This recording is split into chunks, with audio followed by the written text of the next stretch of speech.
Good evening, viewers, and thank you for joining us on this broadcast this evening. This one happens to be very dear to my heart as a mother of 5 children. There's some emotion attached to this interview tonight, this broadcast definitely, so bear with me as I pull together some, I won't have the right words at all the right moments, and so I appreciate your comments on the side, your support, your hashtag replay, and I appreciate any words of support you can give. A couple days ago in Cape Breton Island, in a remote island in Canada, East Coast Canada, there was over 500 people that attended the Take a Knee in Sydney, Cape Breton, and it was amazing. I wasn't able to attend myself, but I was able to watch the event live on Ripple Effects with one of our reporters, and it was absolutely incredible to see that much support on Cape Breton Island.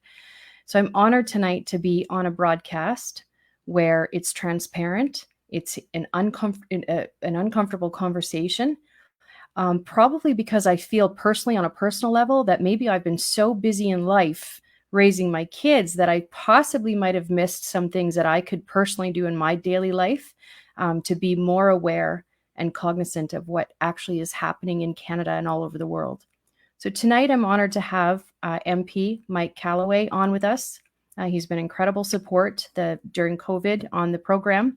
And so he's joining us along with Annie Bernard, who is president of the Nova Scotia Women's Association, and also MP Greg Fergus from Ontario, who runs the riding in the Hull-Ulmire area. So thank you. Please feel free to put in the comments on the side where you're watching from. Feel free to share the broadcast. And without further ado, I'd like to bring on Mr. Mike Kelloway.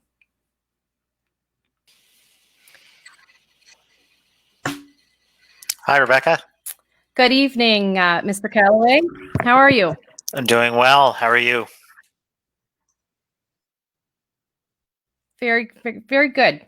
Considering that we have a topic that's a little more difficult, definitely tonight to discuss, and but I'm really happy to have you on for sure, and thank you for taking the time out to do this. Oh, thanks for having me. And your topic tonight goes beyond importance. You spoke to the rally in Sydney last week, and I did attend the rally. The rally took place at the police station, and I was over by the fire station and took it all in from a distance. And very powerful evening of important speeches, important introspective discussions, symbolic gestures. What I found really interesting about that night, and I think it's indicative of what's happening around the world, is that if you look at the marches and the sit-ins, there's a difference, and scholars have said this too, between the important marches that took place in the 60s and the ones that have taken place now. One of the major fundamental differences is the diversity of those that are in the marches today as opposed in the 60s. There was diversity in the 60s of people marching for African American, African Canadian rights and things of that nature, but you're really seeing a complete societal discussion around what we've seen in the past couple of weeks. But really, it's the past couple of years, it's the past couple of decades, and one could say it's the past couple of centuries of systemic racism and unconscious bias and things of that nature. But one of the things, in full disclosure, the chief of police is my brother-in-law, Robert Walsh. But one of the things I was really proud of his speech was around, we have to be comfortable with uncomfortable discussions. And that's easy to say, but it is when you put yourself out there, especially if you're African American, African Canadian, Mi'kmaq, to have those discussions. It's not a one-way discussion. It has to be the rest of society. So we have to get comfortable with that, to know that there are not just unfair advantages, which there are plenty of, but also a societal norms that need to change, quite frankly, and change now. And that's what you're seeing in these marches. So to your opening remarks, very poignant, is that when you look at what we've seen over the past just couple of weeks, watching a man be executed on live television, for a lack of a better word. When you listen to African Canadians, African American, Indigenous people throughout the world, but in particular, you'll have a great speaker here in Annie who will speak to the Mi'kmaq experience and what we need to do as a society to fight back. What I mean by that is to say this is enough. This country is a great country, but it needs to be a better country. Yeah. I just don't know how I missed how grave the situation was, Mike. And I think I'm walking through a little bit of guilt, I think, as a Canadian, because I didn't really realize. And when I saw those images, I have no words to describe what I went through and what I still go through. I have to honestly take a breather and reassess everything, all my priorities, what I've been doing in life, what I've been teaching my children. I just have to adjust so many maybe minor things as a mother, but I just did not know that Canada, how grave the situation was still in Canada. And so as difficult and as emotional as this has been for so many people, this has really, I feel, woken us up. Yeah, and I think that the key thing now, and I'm sure you'll be speaking to this with your other guests, is number one is to have that self-awareness that something's not right. So in your case, and in many of our cases, that's what's been emerging. And then there's a social awareness that comes from it. You can't be socially aware unless you're self-aware, meaning that you know that there is something absolutely askew, wrong, and it's not yesterday, it just emerged out of the blue, but it's something that's been, you think about it, over the past couple of centuries, and that's a long time. But over the past 25 years, I mean, I've had the pleasure of working in First Nations community. I was the president of the Whitney Pirie Youth Club, and prior to that, though, I was, I would say, sheltered from the world on these things and not aware. And then you see things as you get exposed to them, whether you're in community or my best friend is Mi'kmaq, and we talk about this all the time around things like unconscious bias, and walking into Walmart and feeling like the eyes are on you, and they probably are among some people. And then there's a whole, societal things, such as, Greg Fergus talked about this on CBC, around, you look at, government institutions, deputy ministers and key officials in government, or just people working in government that are, there's not many African Canadians working in government, for example. Why is that? You ask the question why. Yeah. Why is that? Why? I think we look at over the past number of weeks, we've talked about the importance of data with COVID. If you look at the importance of disaggregated data to be able to pinpoint a lot of the things we probably know, but need to scientifically know, in terms of the number of African Canadians that apply for business loans and don't get them, things of that nature, that provides a picture of what is most likely, in many cases, through and through, the reality. So there's a lot we need to do as a society, and we've got lots of work to do. And to sit here and I can go through the measures that this government has done, but that is important work in terms of making investments. But I think we need to have that discussion ongoing, full court press, and not letting up in terms of the societal discussions, the discussions around the kitchen table, the discussions actually between communities. For example, the discussion between a community in Eskazoni and a community in Glace Bay, and breaking down these myths and stereotypes, and having discussions with people and listening to people. And I think that is a help. I wish I had the solution, that overnight could cure what has been generational. But we all know, I think most of us, the majority of Canadians know.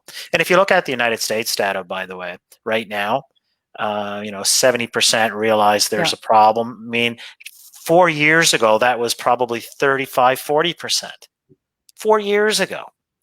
So, we have, we have, I think, sadly, an opportunity because this is coalesced around Mr. Floyd's murder.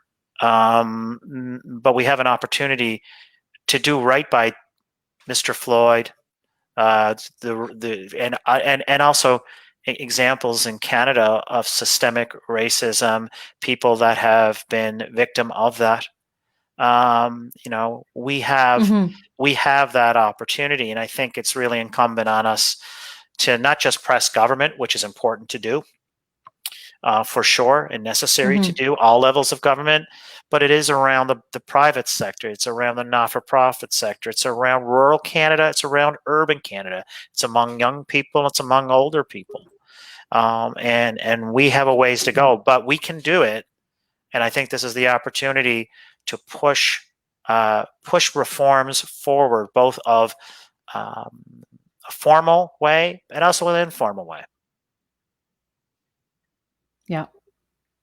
And I noticed that, Mike, I was reading, Greg Fergus, and also I'm going to tell you right now, I might have to pop off and let Annie and Heidi talk with you and help Greg. He's having a little difficulty getting on. Sure. But just before I go here, I noticed what you said, diversified government, the highest ranks. That's, he made mention of that. And then also that it's hard to convince people that there's a problem.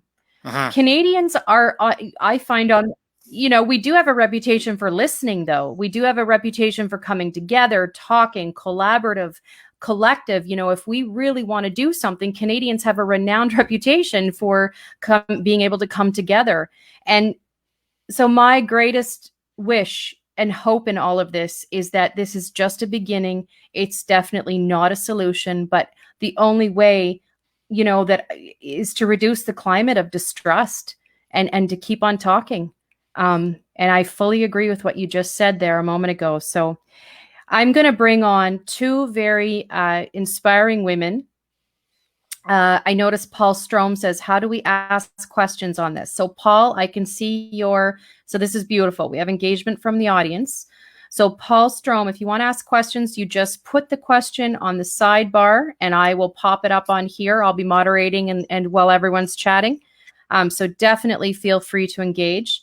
To all our viewers, likewise, please feel free to ask questions. We're going to have Annie Bernard on now and Heidi Marshall. And Annie is the president of the Nova Scotia Native Women's Association. She was recognized recently. Just before we came on, she showed me her award. She just got in the mail for a woman of influence. She's also a mother, an auntie. And how I came to know Annie was I got very involved with the Red Dress for Cassidy.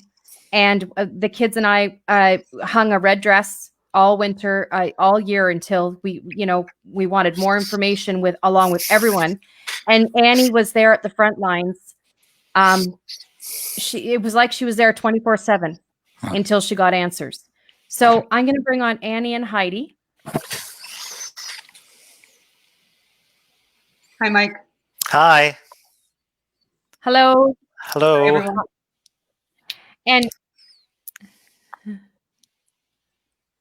And Annie, I'm going to let you lead this conversation, my dear, because I'm going to pop off and help Greg Fergus connect on here, okay?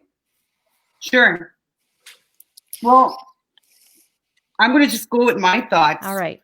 On the whole racism issue and how I feel, because I can only speak on my thoughts, and I think it's really important. And I'm not always right. I'm the first to admit that. But my thoughts on racism is we're putting a lot of money into anti-racism in our country. Even the United States, you hear of the anti-racism campaigns. And in my opinion, and it's only my opinion, is that I think we have to switch that mindset. That mindset really has to be switched up. And I think we should be, instead of investing into anti-racism campaigns, we should be investing the money into the people who are the target of racism, which is the minority groups, such as Indigenous people, the Canadian African people, the minorities in our nation, in the United States. It's just my opinion.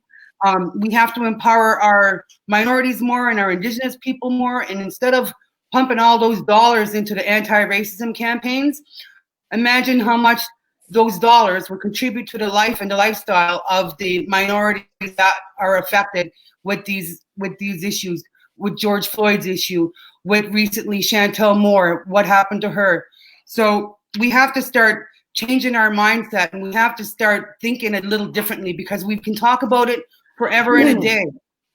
We can talk and talk and talk. Like Rebecca had said, as Canadians, we're good talkers, good listeners. But until we start promoting more action behind those words, we're never going to get anywhere. That's how I feel. Anybody else? Heidi, are you on? You're not muted? Yeah, I'm You're on. good to Yeah, go? can you hear me? Well, yes, go ahead. What are your thoughts? Okay, well, my thoughts are basically the same. Well, not the same as Annie's, but along the same lines. Like, I just feel that when you look at racism within institutions itself, like there's systemic racism, there's racism within the justice system, there's racism all over, as we know. You know, a lot of racial profiling with respect to Indigenous populations, and I think that one of the biggest things that I'm always an advocate for also is equality, and I think that. Based on when you look at Indigenous people, and I'm looking at like the Indian Act, for instance, Yes, and how the legislation, the racism affects, the racism inherent within the Indian Act still affects our women today and our children today.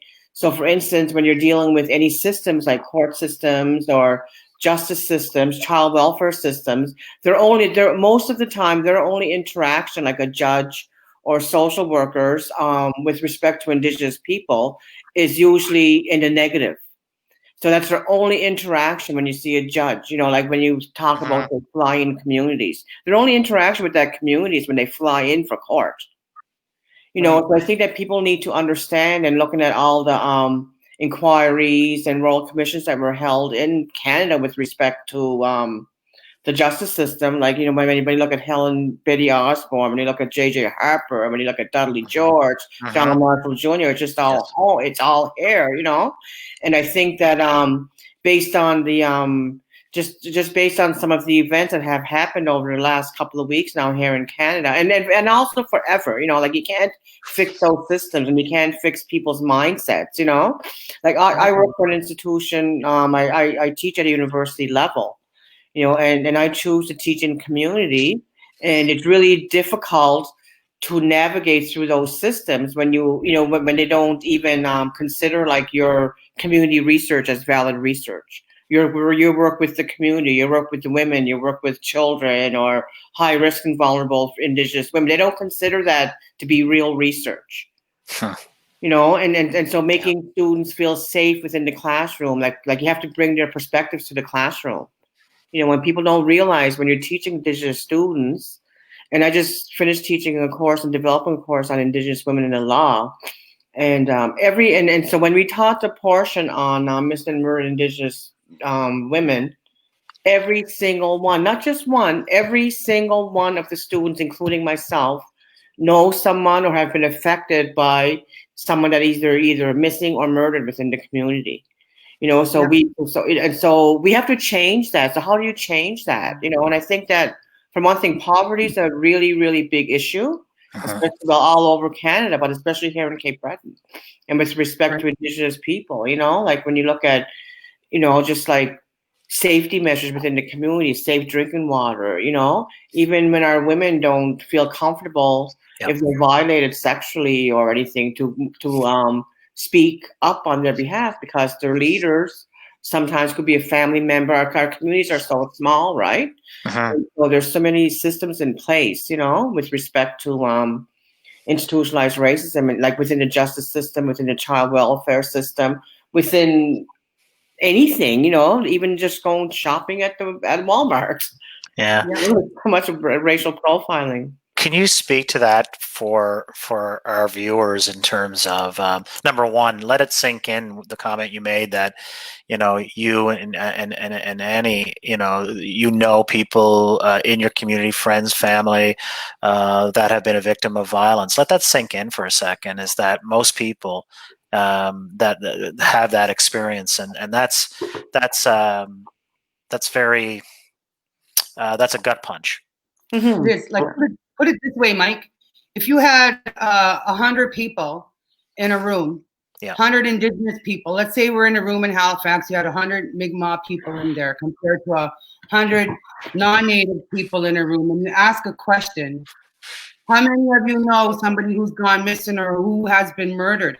You're going to see every hand in the Indigenous room raise their hand. You're going to see all their hands up. You ask the non-Indigenous room, I don't know what the numbers are. I can guarantee they'd be significantly lower than what they are now. Yeah. And like Heidi said, you can't change. How I feel is you can't change somebody's mindset. You can try and try and try. You can try and change somebody's point of view, somebody's way of thinking.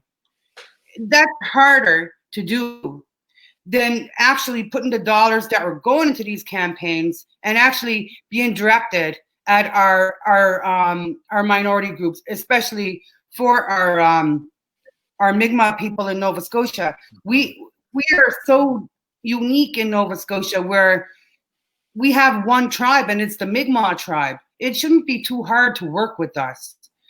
And the rest of the nation has multiple tribes. We have one. And it, like I said, it shouldn't be too hard to actually start having Nova Scotia to look at us as to where we are, and especially with our organization, with the Nova Scotia Native Women's Association, where we are at this point in the nation. We could actually lead that change. We could actually lead those implementations to the cause of justice. We'd be willing to do that. We'd be happy to do that, and to work with the government, and to work with the Liberals, to work with whatever provincial, federal level that we have to work with. We'd be honored to do that. And I think it's time that we have to put that into motion and get going. It's been a year or so. It's time to go. It's time to move. We're losing more people as we speak. As those calls are sitting on the shelf, we're losing more and more people in this nation, and it's becoming blatant, and it's becoming open, and they're not even hiding the fact that they want to take our lives away. Look at what happened to Chantel Moore.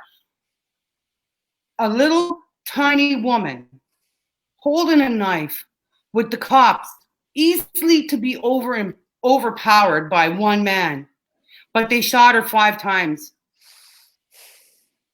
I can't even imagine how her family feels. I can imagine it a little bit, but that's blatant, that's open, that's not hiding, and that's from our police, that's from the people who are supposed to serve and protect us. So it's a scary world as an Indigenous woman in this country, I'll tell you that. It's a scary feeling for a mother who's raising 3 daughters, who I know will have children. And until we step up to change these issues, my children and the children of everybody I know will always and constantly be in danger. And I'm tired of that. I want to leave this world a better place before I leave this earth. That's just speaking from the heart. Thanks, Annie. Thanks. Yeah. Rebecca, over to you. Well, I want to bring on someone who possibly has connected with us finally. Now, I want to make it very clear that in no way are we combining this as this, the exact same situation. We just felt that, and a lot of thought was put into this guest panel tonight. I want to tell you that from my heart. And so we're about to bring on someone who can resonate as well. And I've read a lot of his articles, and I'm going to bring on Greg Fergus, the MP from Hull Ullameyer. I want to welcome you to the panel, Greg. Thank you. Thank you very much, Rebecca, and that's a very kind introduction, considering that I couldn't get my computer started. I had a hard time too. I had to get my brother. As we open tonight, Mike and I opened.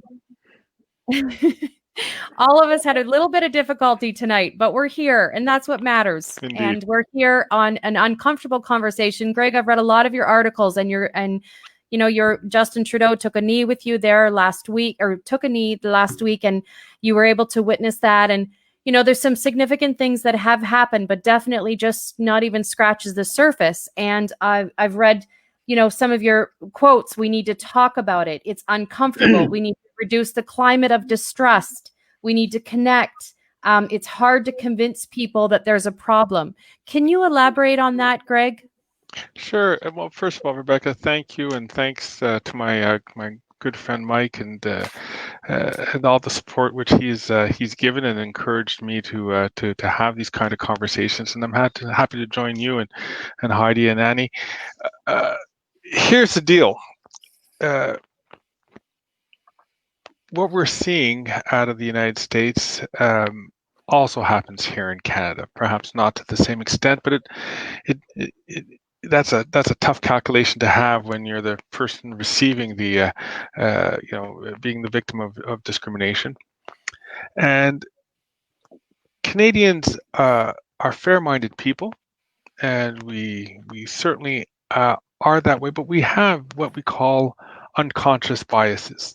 These are the things that just go into, the assumptions that we make. For example, if I were just to say to you, I saw my doctor today, chances are that the first image that pops up into your mind is a guy in a white lab coat, right? You wouldn't necessarily think of a woman, even though in my case, for most of my life, my doctors have been female.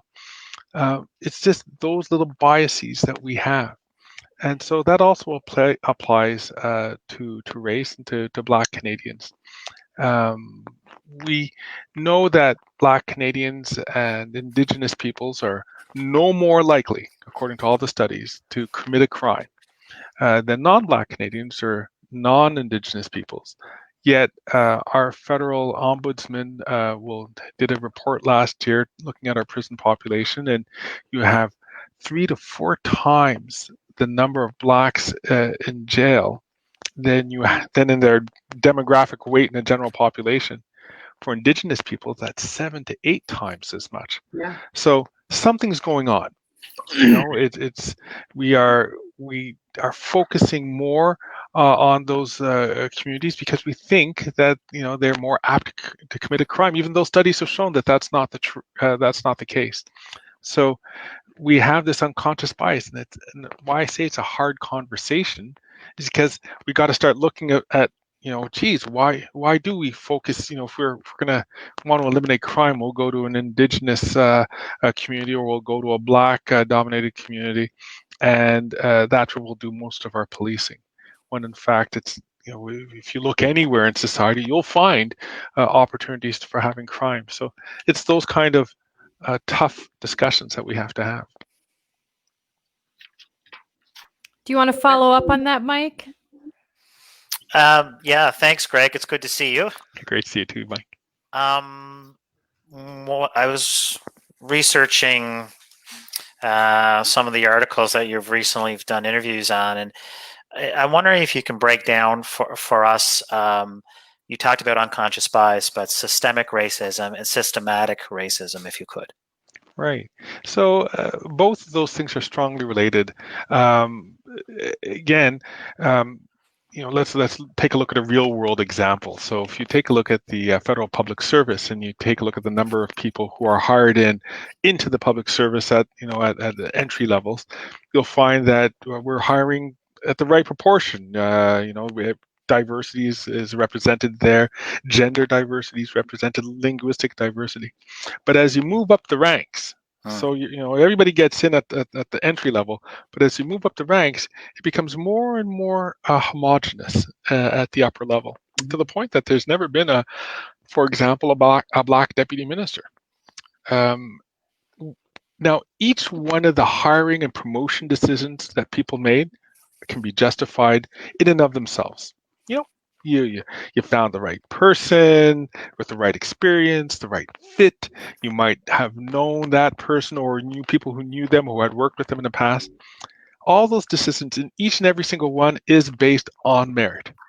But when you take a look at the whole, like the aggregate, all of those decisions put together, you get some really wonky results. Mostly male, mostly white, not enough diversity. So that's where you have to start thinking, how do we get over that? How do we try to see those things that we don't see, that are invisible, those little biases? And how do we take a chance and take a risk to go outside of our normal, comfortable areas to hire people who are equally competent and give them a chance, but just a little bit more diverse so that you can develop policies that are more resilient. You know, we would never think, and I'm certain as Rebecca has a choice, no one, as a host rather, no one would ever think that it would be appropriate to have a show to talk about women's issues and only men on the show. You know, you'd want to make sure that there's some representation there. It's the same thing about working for the government. You wouldn't want a government to make a whole bunch of decisions without having bounce some ideas off or made sure that we're sort of mistake proofing our ideas by having a whole diversity of opinions around the table. That's great. Now, here comes an interesting comment. Yeah. Oh, go ahead, I Annie. read it. It's the same comment we're probably looking at, and it says that is it from Corey Kelloway, and it says people need to be more transparent. Yes, I was just gonna. Yep. If a person is white and has an opinion, the first thing a person of color will say is, "You do not know what you're talking about." More Canadian history in our schools instead of American. I believe that as well. Seems a lot of white people are held responsible for generations of upset, even though we are not guilty. I'd like to address that. I think I'd like to say is we don't hold every white person responsible to what happened to us. That's not the truth. The truth is a lot of violence, a lot of bad things happen to us as Indigenous people. You're looking at colonization for one. You're looking at our land being taken away, our way of life, our traditions, our culture. Everything about us as a society was taken away when the white settlers came in numbers and enforced that we couldn't over-empower. You're looking at murdered Indigenous women and girls, but don't forget about the men who are victims of this as well. You're looking at the 60s group where children were taken away from their home, their culture, their traditions, put into non-native societies. You're looking at the Indian Day School, racial violence, human trafficking, Bill C-31, which was a blatant force of racism that happened back in the whatever year it was. That was a ridiculous form of racism, a slap in the face to Indigenous women in itself. So we don't blame every white person responsible. What we're doing is trying to make sure that the truth comes out. You're right. The school system should learn about the atrocities that faced us in the residential school and American culture. Don't ever think that we blame every white person responsible. I have a lot of non-native friends and a lot of non-native people who support our causes. So don't ever feel that we're trying to make you feel guilty every single time. You have to understand where we're coming from as Indigenous people. You have every right to be upset for what happened to us over the course of history. So, that's what I'd like to say to that comment. Mm-hmm.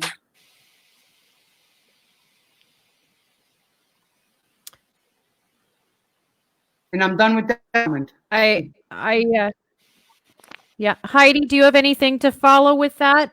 All I want to say is that I think that people need to realize and accept history as it is, right? And I think that that's one of the biggest issues that I have is that when they say, well, we're not responsible for, like for the plight of Indigenous people today or Mi'kmaq people, forget about the treaties. That's the past, that has nothing to do with us today. But that treaty relationship is a relationship between, between us and you. Like we should all be treaty thinking people, and it shouldn't just be Indigenous people that are treaty thinking people. So when I look at Canada and when I look at human rights issues and things like that, and when I look at the treaties, it's just like saying, well, the British North America Act is history. That's the highest law of the land. That's our Constitution. So that's no more valid than our treaties. It's the same thing, and I also look at things like just, we're not blaming individual people, but I look at the societal effects, and I look at institutionalized racism. You can be an individual and not be racist, but work for these systems that have been in place for many, many years. And look at, like it's only been since 1985 where Indigenous women, were allowed back into their community and were given some of their rights back. Not all of them, but they were even categorized and classified, which we are still classified as, so we have what you call a status number. And everybody, oh my God, you're lucky to have the status number, It's a whole numbers game. That's how they keep track of our people. So we'll never be able to determine our own status because the government does that for us. Like we don't have a say in that. We have no say in the Indian Act. It still can be changed and amended without us, and it still continues to be today. And so when they were supposed to right the past wrongs or whatever by reinstating some of these women, with respect to getting their status back, how could I become white? Or Greg, how can you become, non-black anymore under the law? It's impossible. So I look at when these women couldn't come home to their communities, that meant if I married someone from Glace Bay or from De Pere, I couldn't come back and live in Sydney or Memberton. It's the same thing, So I teach this stuff at the university level, and I teach mostly Mi'kmaq students, and there is probably maybe one or two non-native students that will attend our classes, and they're tough to attend because our people are pretty blatantly on point, and they'll call a spade, right? It doesn't matter to them. But I just think it's really important that we have to really re-emphasize, like Annie said, like we're not blaming like an individual as being a racist. No, like I believe that that the institutions that are in place right now, and when you look at the criminal justice systems, prisons, these, they need to keep our people in jail or they won't have jobs. If every single Indigenous person was involved in the healing program or anything like that without being in federal prisons, then what's going to happen? These people will be out of jobs. They need to keep us in prisons because we're their bread and butter. 100%. And so that's how I look at things, and so I said prisons don't work, as we all know, they don't work, at all. There's no healing, there's no reconciliation, there's nothing in that, that's going to help someone. And so I think, and so I believe in when you're looking at healing from an Indigenous perspective, then it's not, it's not locking a person up in a cage. That's not going to help you. No. Greg, I went to the legislature.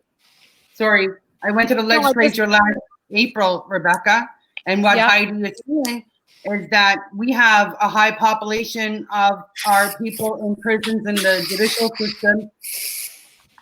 Some of them belong there. Let's be honest.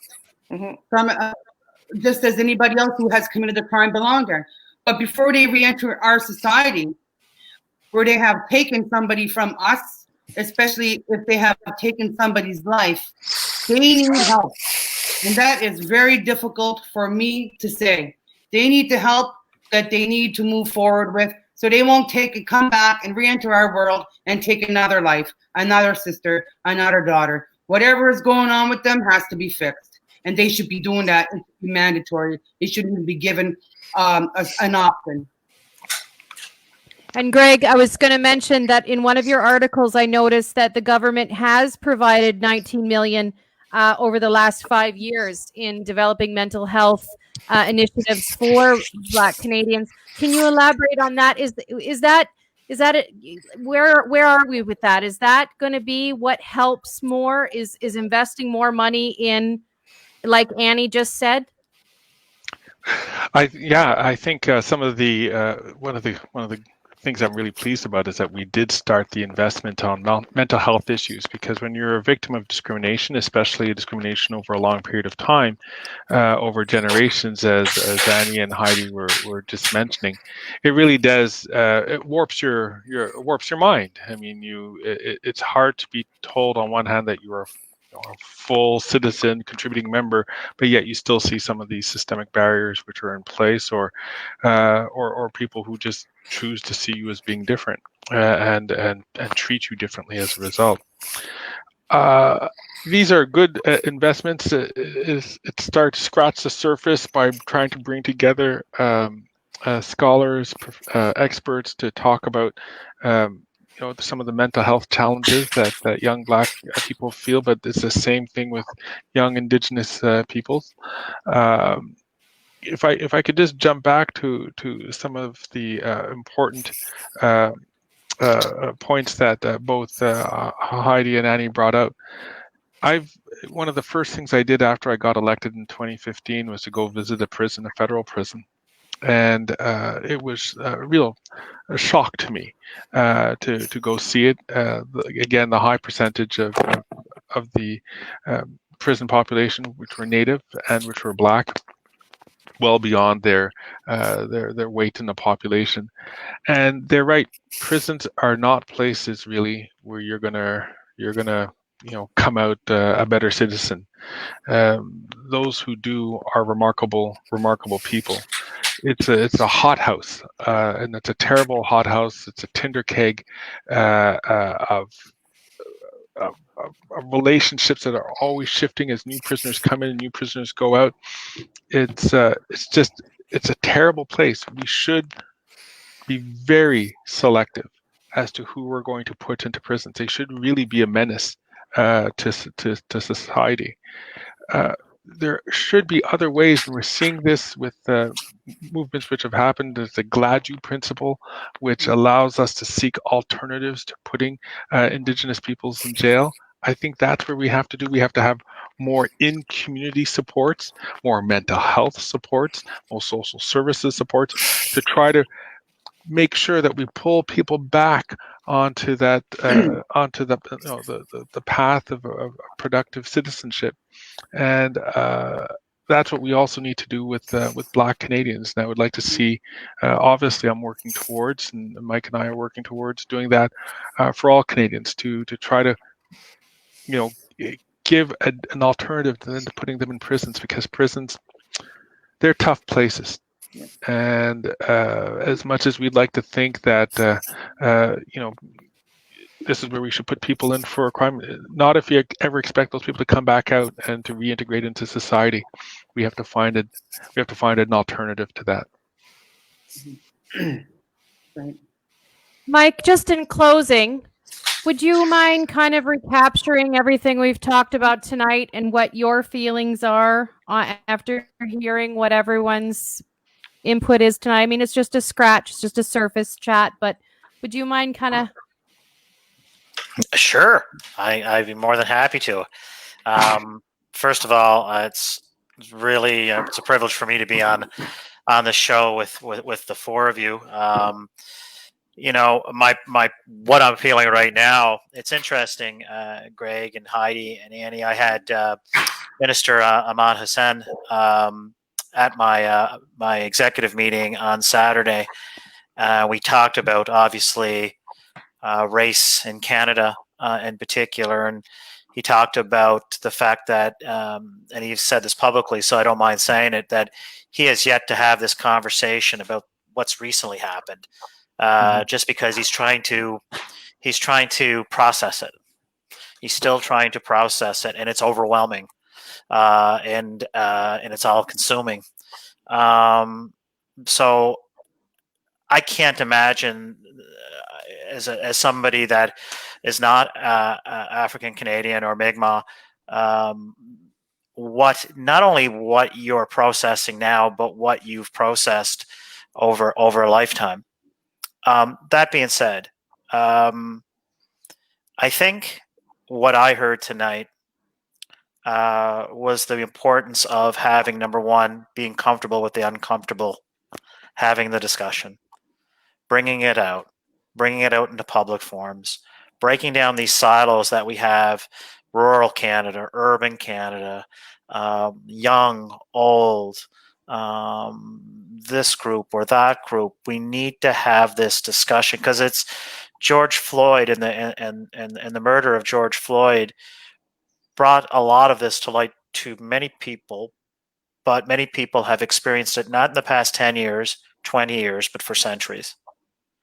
So we need to have, as a country, as Greg said, we are a great country, but we need to be a better country, and we're capable of it. We're capable of being a better country, but we don't become a better country by putting our head in the sand. And I think what we talked about is that there's a lot of things that this government or any society needs to look at. That's having that uncomfortable discussion. That is making the right investments in people across many lines, organizations that are dealing at the grassroots level to create a better Canada through diversity, through economic independence, through social independence. And I think those are the things that I've taken from this discussion. And it's one that, prior to coming onto the show, because I had a few minutes, I was thinking, where do we go from here? How do we keep the full court press on, not after our news cycle ends? How do we keep it going? How do we take the best of Canada, which is its people, and it's the diversity of its people, and work with the private sector, the public sector, different levels of government, First Nations communities? For me, that's the question that I ask, and I look to people like Heidi and Annie and Greg and many others for how do we do that together? How do we push together?